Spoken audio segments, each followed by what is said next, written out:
ကဘာမှာကိုးကွယ်မှုအများဆုံးဘာသာဖြစ်တဲ့ကက်သလစ်သာသနာတော်ရဲ့ကမ္ဘာဝိညာဉ်ရေးခေါင်းဆောင်အဖြစ်12နှစ်တာတာဝန်ထမ်းပြီးတဲ့နောက်ဧပြီ21ရက်2025မှာပြန်လွန်ခဲ့တဲ့ Pope Francis ရဲ့ဇာပနအခမ်းအနားဖြစ်ပါတယ်။လူအများလာရောက်ဂါရဝပြုဖို့အတွက်6ရက်သတ်မှတ်ထားပြီးတော့မှ26ရက်နေ့မှာဇာပနပွဲကိုကျင်းပခဲ့ပါတယ်။ဧပြီလ26ရက်နေ့ရောမစံတော်ချိန်မနက်10:00နာရီကစပြီးတော့မှစိန့်ပီတာစခွဲရင်ပြင်မှာဘာသာရေးဓလေ့ထုံးစံတွေအရ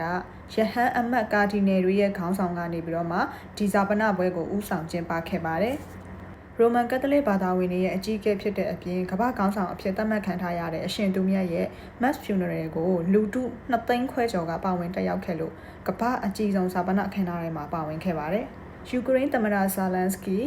အမေရိကန်သမ္မတဒေါ်နယ်ထရန့်အင်္ဂလန်ဝန်ကြီးချုပ်ပြင်သစ်သမ္မတUN အကြီးအကဲနဲ့မင်းသားဝီလီယံတို့စတဲ့ကမ္ဘာခေါင်းဆောင်90ကျော်လောက်ကတက်ရောက်ဂါရဝပြုခံခဲ့ရလောက်အောင်ပါဝါကြီးမားတဲ့အရှင်သူမြတ်ဖြစ်ပေမဲ့